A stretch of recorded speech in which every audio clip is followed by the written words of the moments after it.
नमस्कार. आज अथर्व शीर्षातील भाग 3 आपण पाहणार आहोत. रक्षणासाठी केलेली प्रार्थना.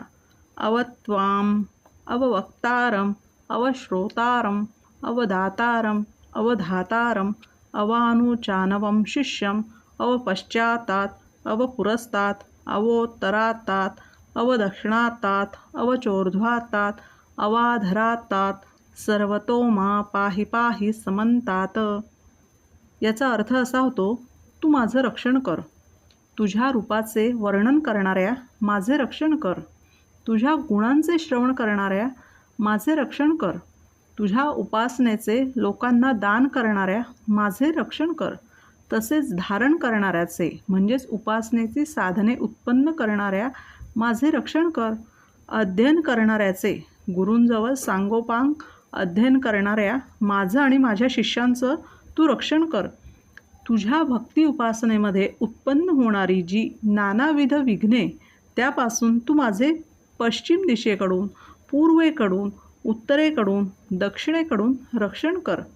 वरच्या व खालच्या दिशांकडून तसेच सर्व अवांतर दिशांकडून आणि सर्व आसमंत भागातून तू माझं रक्षण कर. जे काही या विश्वात आहे ते सर्व गणपतीचे रूप आहे. तेच ब्रह्म, तेच आत्मा, तत्व किंवा ईश्वर आहे. इतकं मानल्यानंतर आमचे सर्व बाजूंनी संरक्षण त्याच गणपतीकडून होणार हे निर्विवादच आहे. हे ईश्वरीय तत्व सर्वव्यापी आहे. त्यामुळे आपल्या मागे, पुढे, वर, खाली व सर्व बाजूंनी तेच एक तत्व आहे.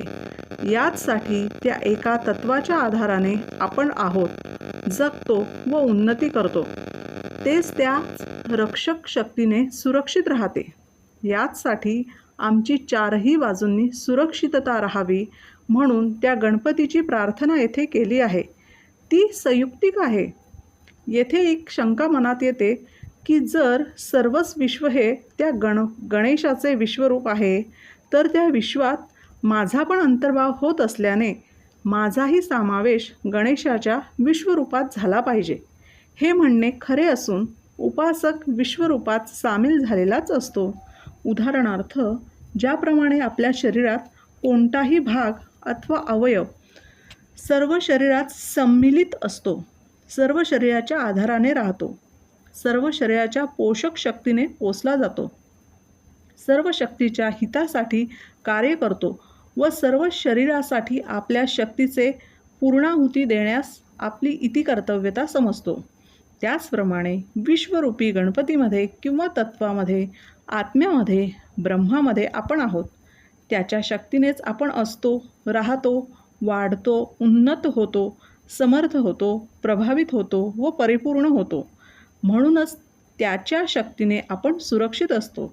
ज्याप्रमाणे शरीराच्या एखादा अवयव हा शरीरातील पोषक शक्ती मिळेनाशी झाली तर वाळून जातो, त्याचप्रमाणे विश्वरूपी विश्वात्मा अशा गणपतीची शक्ती आपल्याला न मिळाली तर आपले अस्तित्वही राहणार नाही.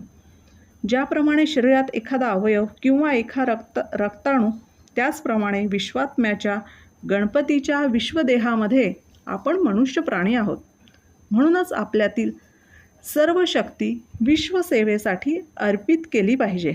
शरीराचा अवयव जर शरीराच्या हितासाठी आत्मर्पण होणार नाही व शरीराच्या नाशासाठी आपली शक्ती उपयोगात आणली तर शरीरातील नाश होण्यास फारसा वेळ लागणार नाही. त्याचप्रमाणे जे लोक स्वतःच्या विश्वात्मक पृथक समजतात, आपण भोगते असून विश्व हे आपले भोग्य आहे असे समजतात, ते विश्वभक्षक, राक्षसी व असुरी वृत्तीचे बनतात. विश्वामध्ये दुःख उत्पन्न करण्यास हीच वृत्ती कारणीभूत होते. म्हणूनच आपणास विश्वात्मा गणपतीचा दैवी अंश समजून विश्वहितासाठी आपले जीवन विश्वात्मा गणपतीसाठी अर्पण करणे हाच आपला जीवन उद्देश आहे असे समजले पाहिजे. ज्या अर्थी मी विश्वात्म्याचा अंश आहे त्या अर्थी माझी सुरक्षितता ठेवण्यासाठी विश्वात्म्याला प्रार्थना केली पाहिजे. प्रार्थनेने आपला अहंकार व गर्व दूर होतो व विश्वात्म्याशी एकनिष्ठता मिळते. हाच एक आपला लाभ होतो. धन्यवाद.